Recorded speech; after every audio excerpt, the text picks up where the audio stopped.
Assalamualaikum warahmatullahi wabarakatuh. Channel ini menceritakan alur cerita dari buku cerita silat yang ada. Karena hanya alur cerita, maka disarankan untuk membaca bukunya secara utuh. Untuk menambah semangat, saya mengharapkan dukungan pada channel ini dengan cara subscribe, like, comment, and share kepada teman-teman. Kali ini, saya menceritakan alur cerita Suling Emas, lanjutan dari cerita Bukek Xiansu atau Manusia Dewa karangan Asmaraman Kopingho. Jilid 3. Lewat senja, Lucian terbangun, lalu mereka melanjutkan perjalanan. Ketika bertemu dengan sungai kecil, Lucian tanpa ragu-ragu mandi di depan Kueseng. Kueseng hanya bisa menarik napas panjang. Dia merasa diakali oleh Raja Sakti berlengan 8 yang ingin menguras ilmunya. Setelah itu, Lucian pergi menyelidiki benteng. Lucian bisa menerobos masuk benteng. Benteng itu cukup luas. Di tengahnya terdapat 4 bangunan kembar. Disinilah tempat para perwira.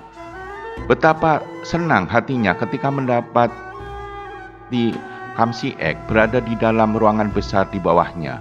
Lucian tidak senang melihat 3 orang gadis cantik yang mengenakan pakaian merah, kuning, hijau sedang merayu Kamsiek untuk bergabung dengan Gubernur Chubun yang kini menjadi raja kerajaan Liang.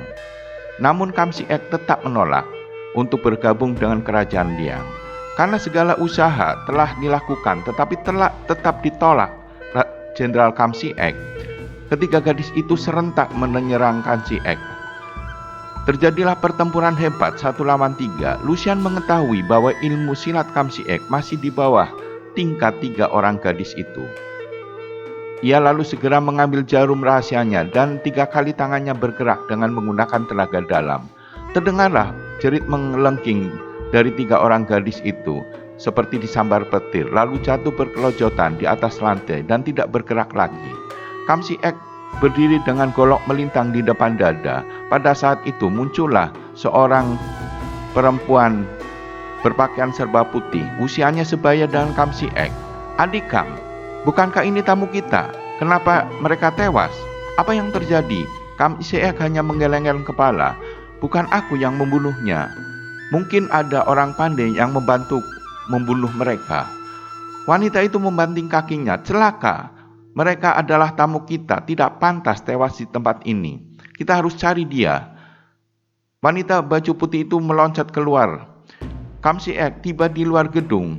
Dia melihat para penjaga sudah ribut dan memandang ke atas. Ketika dia mendongak, dia melihat bahwa kakaknya sedang bertempur dengan hebat melawan seorang gadis yang gerakannya lincah sekali. Lucian kaget melihat wanita baju putih itu yang menjadi lawannya tiba-tiba menghentikan penyerangan dan terhuyung. Kemudian dia juga kaget ketika tubuhnya tiba-tiba menjadi lemas dan tahu-tahu telah disambar orang dipanggul pergi. Ketika melihat bahwa yang memanggulnya adalah Kueseng, dia meronta-ronta namun tidak berhasil melepaskan diri. Kueseng akhirnya menurunkan Lucian di dalam hutan tempat mereka tadi beristirahat.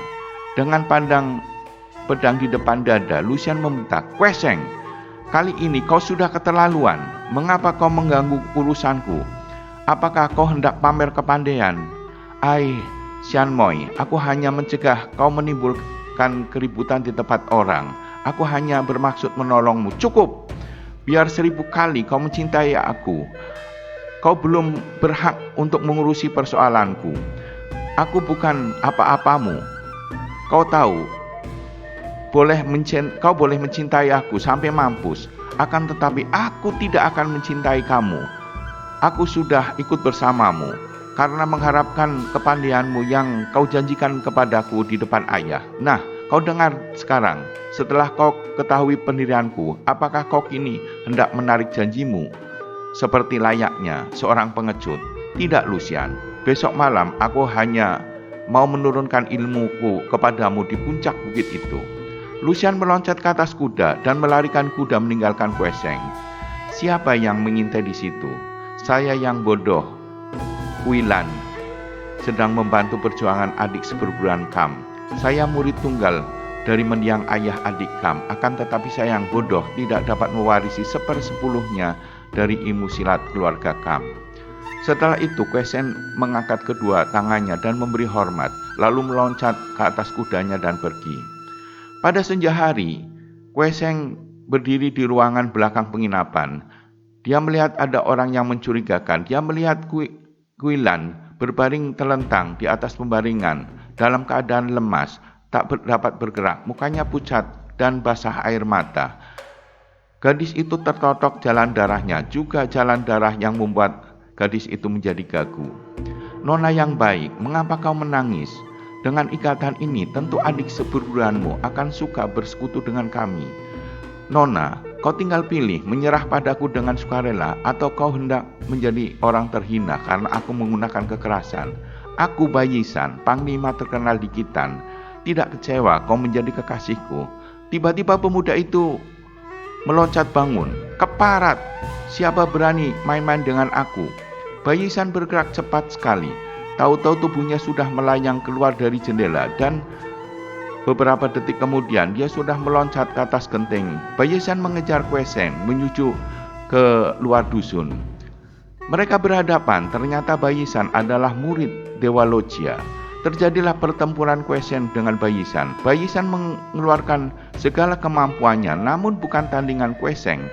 Akhirnya dengan curang Bayisan menggunakan jarum beracun, namun disembur arak oleh Kue Seng dan araknya menotok Bayisan hingga dia jatuh tak berdaya. Kue Seng berkata, Bayisan, kau terhitung apa dengan Kalisani?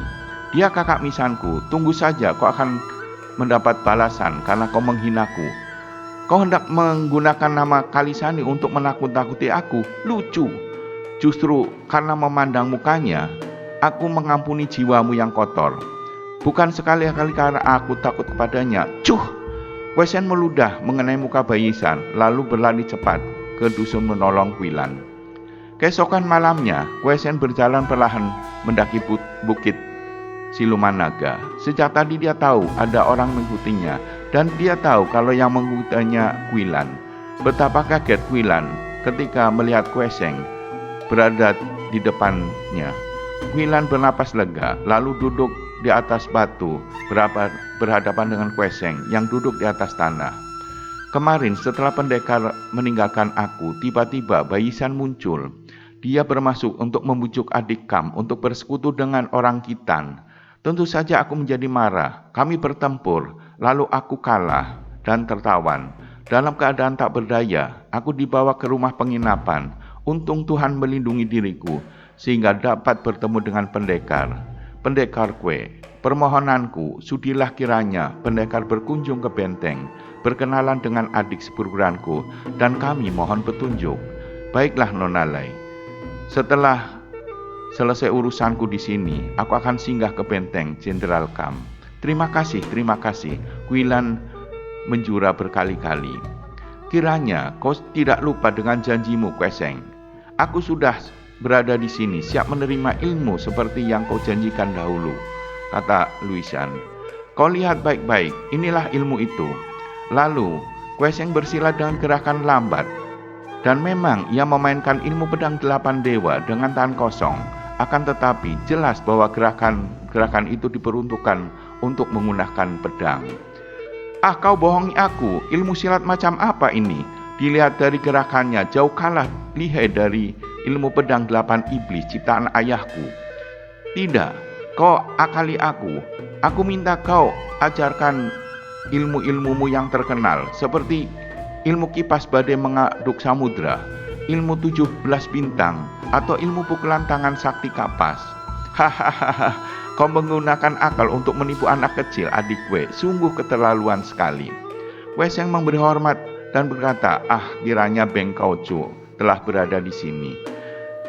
Kau bilang bahwa pedang 8 dewa dapat mengungguli pedang 8 iblis. Tentu saja kau dapat menangkan Lucian karena memang Lucian berada di bawah tingkat kepandaianmu. Andai kata aku yang mainkan pedang 8 iblis, apakah kau masih berani bilang bahwa dapat mengalahkan dengan pedang 8 dewa? Kalau begitu cobalah.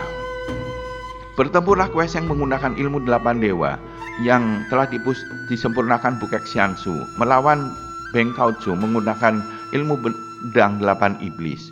2 jam mereka bertempur. Kweseng, kalau 8 iblis tidak dapat mengatasi 8 dewa, itu pun belum cukup alasan. Jika pedang 8 dewa dapat mengalahkan ilmuku yang lain, bukan hanya Lucian, aku sendiri akan membuang semua ilmu silatku dan hanya mempelajari satu ilmu pedang 8 dewa. Kemudian mereka bertempur kembali. Bengkojo mengeluarkan ilmu simpanannya yang lain, sedangkan Kweseng tetap menggunakan ilmu 8 dewa. Tiba-tiba telinganya menangkap bunyi desir dari arah kiri. Dia terkejut sekali, maklum bahwa ada senjata rahasia yang halus menghujaninya. Sempat ia mengebutkan kipasnya dan berhasil menyampok banyak sekali jarum-jarum halus. Akan tetapi sebatang jarum dapat memasuki pundaknya dan mendatangkan rasa sakit yang sama sekali. Kwesen meloncat mundur, namun tak dapat dicegah lagi. Tubuhnya terjerumus ke dalam jurang dan melayang-layang ke bawah tanpa dapat ditahan. Terdengar jerit mengerikan dari belakang semak-semak. Muncullah Lai Kuilan yang berlari ke tepi jurang sambil menangis. Paman yang gagah, saya membantumu. Siapa kau? Saya Bayisan dari Khitan, musuh besar Kweseng. Keparat kau orang Khitan. Kau telah berbuat pengecut. Raja Sakti menyerang Bayisan. Bayisan gelagapan dan maklum dia tidak boleh main-main menghadapi Raja Sakti. Maka dia lalu meloncat ke belakang dan melarikan diri dalam gelap. Raja Sakti mengejar sambil memaki-maki. Pada saat itu, Lai Kuilan membalikkan tubuhnya dengan pipi penuh air mata. Dia mendamprat Lucian. Gara-gara kau dia celaka. Lucian hanya dapat menarik napas panjang. Diam-diam dia menyesal. Ayahnya muncul setelah malam mulai berganti fajar. Lucian cepat menyongsong ayahnya dengan penuh harapan ayahnya dapat menangkap Bayisan. Akan tetapi ternyata ayahnya gagal mengejar Bayisan dalam kegelapan. Ayah, dalam soal perjodohan, aku ingin memilih sendiri. Aku tidak cinta dengan Kweseng.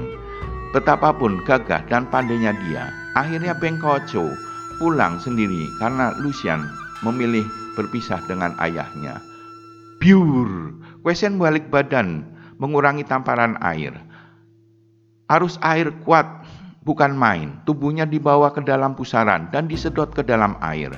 Kweseng mengambil napas sebelum tubuhnya tertarik ke dalam, dan ketika dia berada di bawah air, dia menggerakkan kaki tangannya sekuat tenaga sehingga dia berhasil bebas dari pusaran air.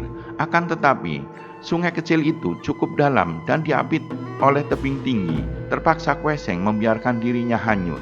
Celaka! Ia cepat mengambil napas, kemudian dia menyeram sedalam mungkin. Arus air pecah bagian atas, menghantam tebing.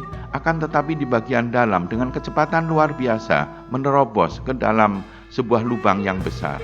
Kweseng mengeluh ketika dia merangkak minggir. Air makin dangkal, akan tetapi beberapa kali ia terjatuh dan kakinya tersangkut batu.